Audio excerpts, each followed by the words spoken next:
Um, Sorry about the weird angle. I needed kind of a wider angle for this one because I wanted to talk about coping mechanisms for dealing with anger, and that involves some breathing exercises, which I needed a wider angle to effectively demonstrate. And now my phone's sideways, so I'll just be like this for now. I know I posited talking about overstimulation and meltdowns in this one also. I decided those are going to get their own videos. They're just that special. But the reason I was thinking about doing it was these exercises for me and these coping mechanisms work for whether I'm overstimulated or angry. They help balance me out, so to speak. So, I'm going to talk about them in context of anger while keeping in mind these are also things I do if I can when I'm overstimulated and freaking out a little bit. The first one, and it's kind of funny because I'm a fan of the show Avatar The Last Airbender, and one of the things I've been realizing is that a lot of the Fire Nation breathing exercises to sort of center themselves and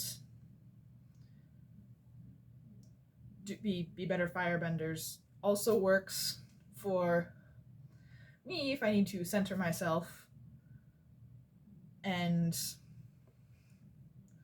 not react to anger so much. And I'm worried this is falling, so I'm just going to sorry, adjust that a little bit. Okay, you know what? This is the best it's going to get. So, feet probably about shoulder width apart. I know you can't see it very well. This is the farthest apart I can get.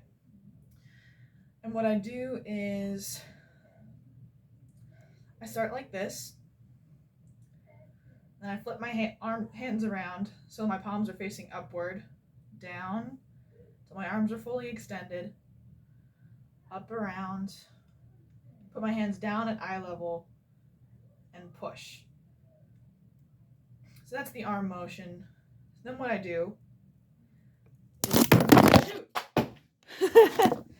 Yeah, that's what I was afraid of. Sorry about that. Hang on.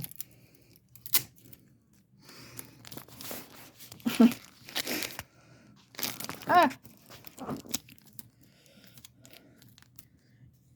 You didn't know this was going to be a comedy episode, did you? That's one of the other effective ways to deal with anger is comedy. So we're going to try this again. I've literally just taped my phone to a bookshelf to do this, so I'm not going to go for the wide angle too much longer. I just wanted to finish demonstrating the breathing exercise that I use. Shoot. Okay, hang on. This might end up getting edited out, but we'll see how much longer the video goes for. There's the normal background.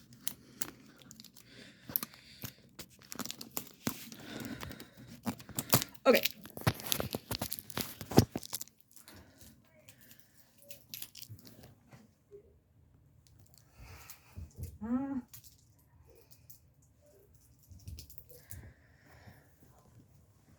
Okay, what we're gonna do is we're just gonna stack this as high as possible and try and get a decent angle just to finish the breathing part of this breathing exercise.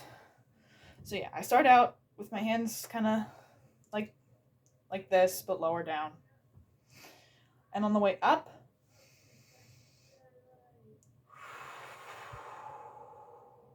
so on the way up, I breathe in, and then out on the way down. And if I can do that a couple of times, preferably with my eyes closed, because I've also noticed closing eyes is helpful in overwhelming situations. So anger gets overwhelming, overstimulation, overwhelming is kind of implied, all the things. Closing my eyes helps because it shuts off one path of sensory input. Now I'm wearing a hat. So yeah, that's one of the exercises I use. I got it from Avatar The Last Airbender because firebenders have to control their emotions too and have a hard time with it also. helps them, and it helps me too. Hope that's helpful. The other thing I do, and that's probably, I mean, it's nothing new. It's just, I just like to sit down, which I was hoping to be able to demonstrate, but my camera fell. Basically, what I do is I sit down, I plant my feet on the floor, ankles together.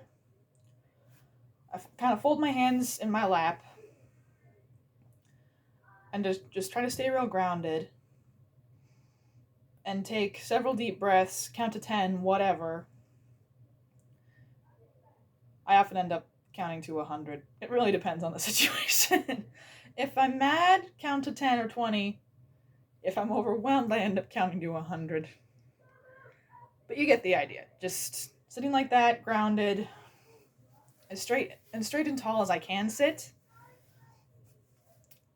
Keep my eyes closed, breathing in and out through my nose, trying not to breathe too fast. And the purpose of that is just to limit the amount of sensory information I'm taking in, so I can focus on what I can feel, which is my feet on the floor, and my hands in my lap. And with my eyes closed, the only two senses I have left are hearing and touch.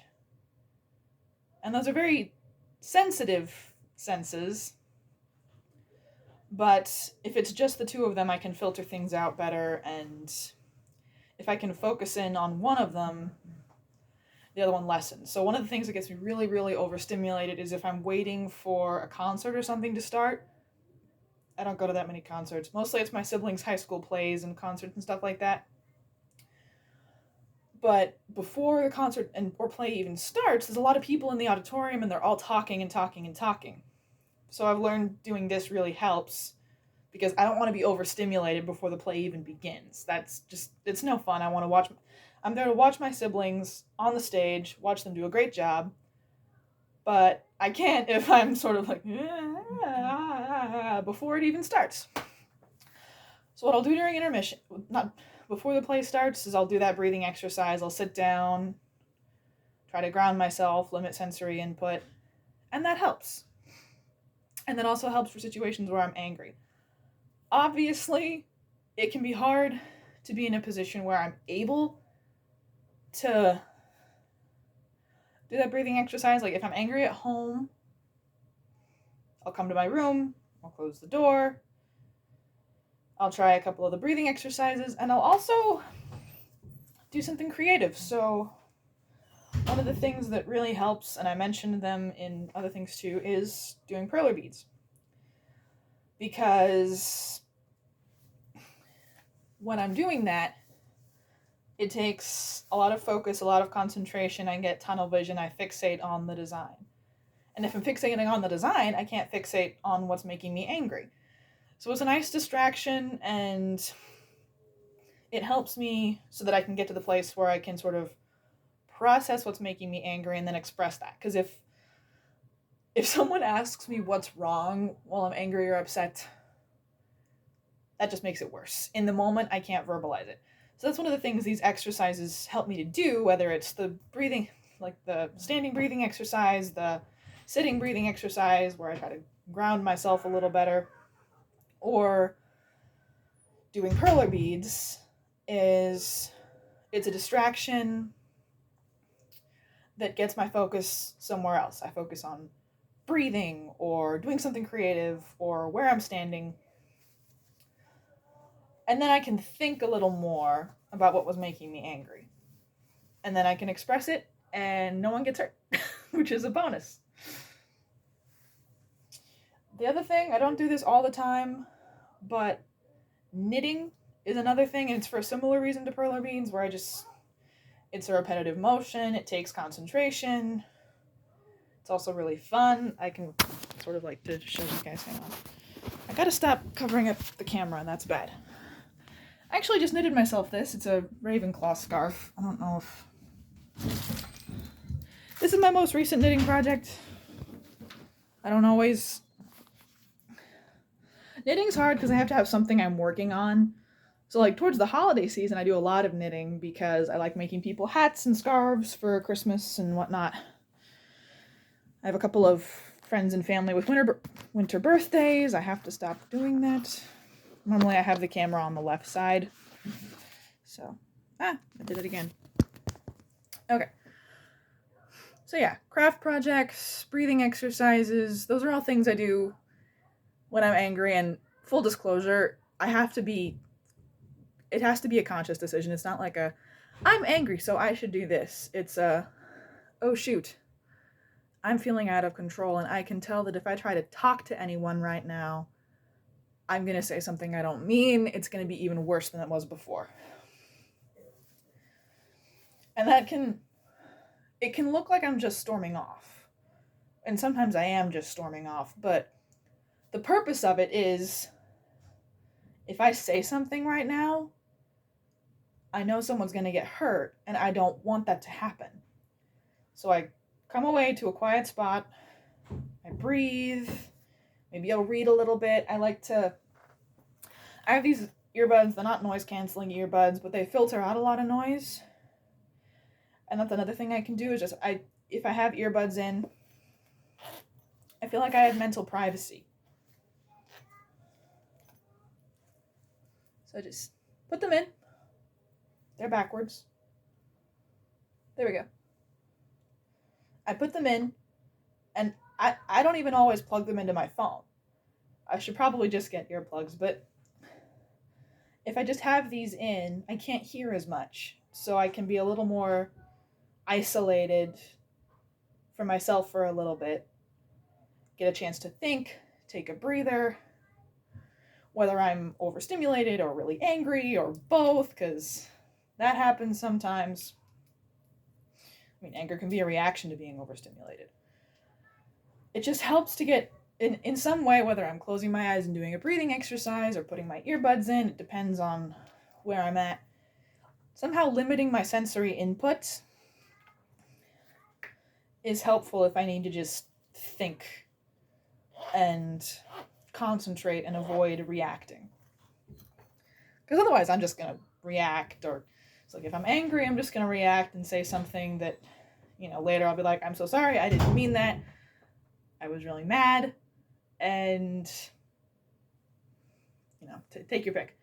But I'd rather not have to do damage control afterwards. So these are just some exercises I've learned, people have taught me, I've sort of developed for myself, that I find really help me if I'm feeling especially angry. So, hopefully this was helpful. Sorry the camera kept falling. I hope I was able to sort of get across the gist of the breathing exercise. If I didn't, let me know in the comments, and I can try to do another video with, I don't know, someone else holding the camera or something to get it across better what that looks like.